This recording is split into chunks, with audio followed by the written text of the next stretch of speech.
This week has been pretty tough for crypto. Most altcoins are down, but Kaia is up. Now what's behind this rally? Let's have a look at who's buying here, who's selling here.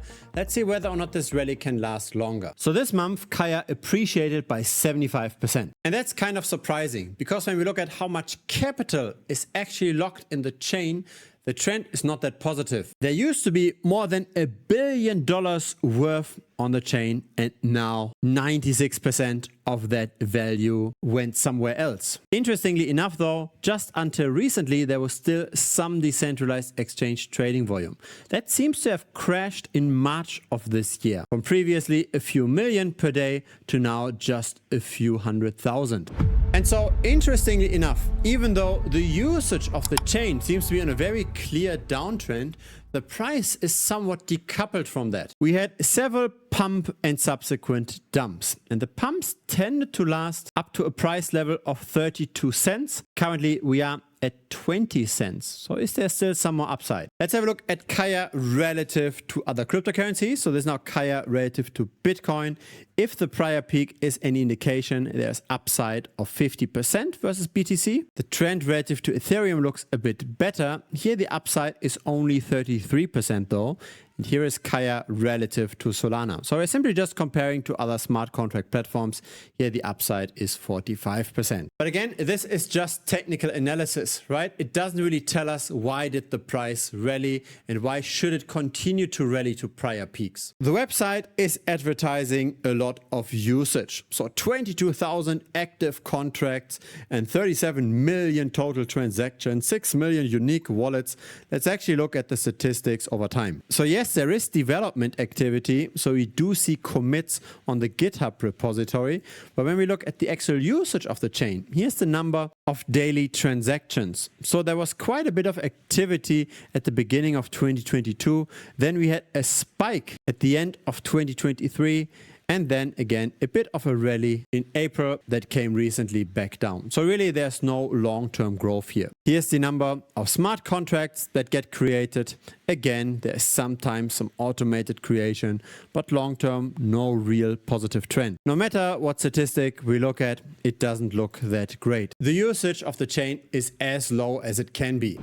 But then again, what's driving those price rallies? Why does a price of a cryptocurrency suddenly almost double within a short period of time when the usage of the chain doesn't move much? I believe parts of the answer is manipulation. When we look at the trading volume on the spot market, we've got most trading on Gate.io. We do not have any trading on decentralized exchanges. This is now almost 11 million worth of trading volume, again on the spot market. But when we compare this to the bets on the price, the perpetual futures market, we've got much more trading volume, 107 million in the last 24 hours. So really it's the bets on the price that move Kaia.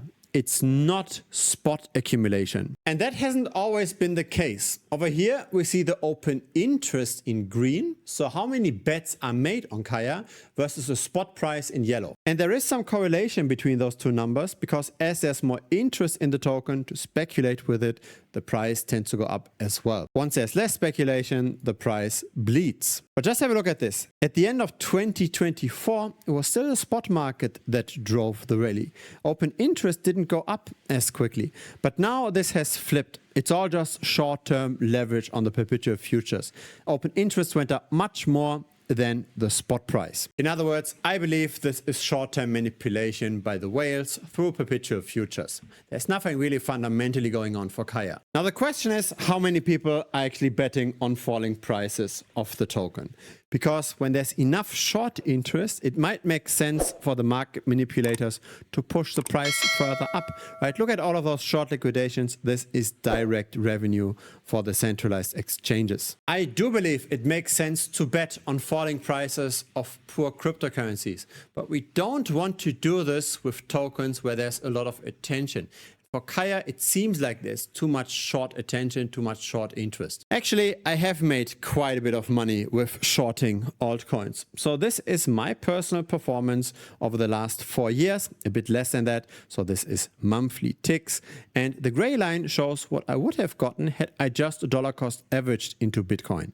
And the black return is what I got on top of that because of shorting altcoins mainly. The nice thing about the strategy is that some altcoins tend to underperform very, very consistently. So this is Balancer relative to Ethereum.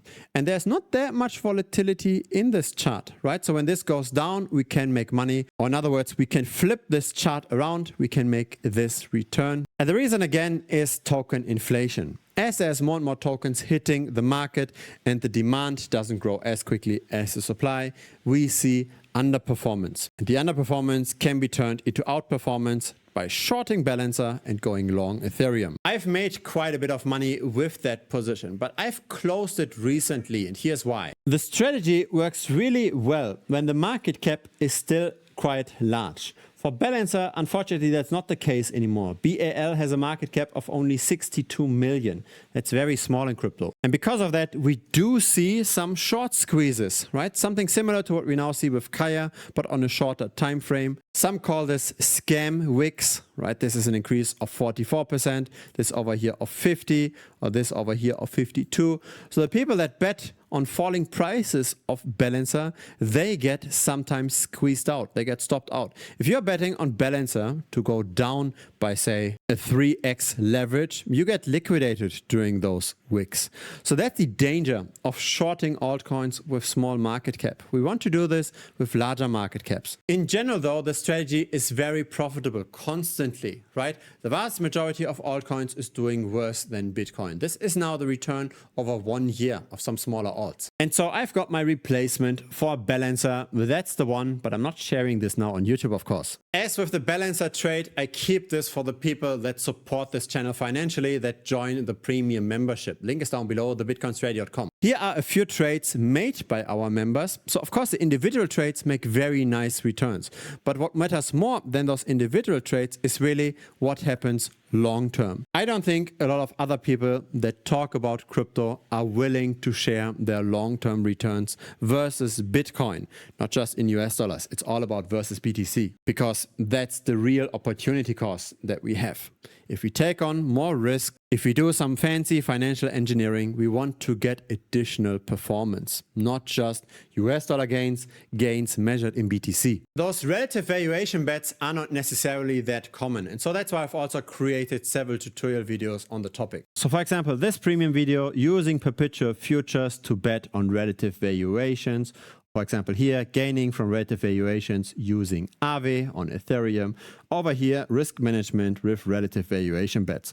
So there are a lot of different tutorial videos. The most important ones are over here, the risk management, and over here, using perps. So feel free to check it out. It's currently $125 US per month. You will lock in that rate. So once there's more attention on crypto again, once more people watch crypto, I will go back to the old 165 rate. But if you're now subscribing, you will keep the rate. So your rate will not increase. Only new joiners have to pay the higher. A link to premium should appear directly over here on the screen. Just click on that. It will lead you to the website. If it's your very first time here, feel free to subscribe. I publish videos regularly. A like would be very much appreciated as well. It helps the channel grow. See you next time on YouTube, or see you in premium.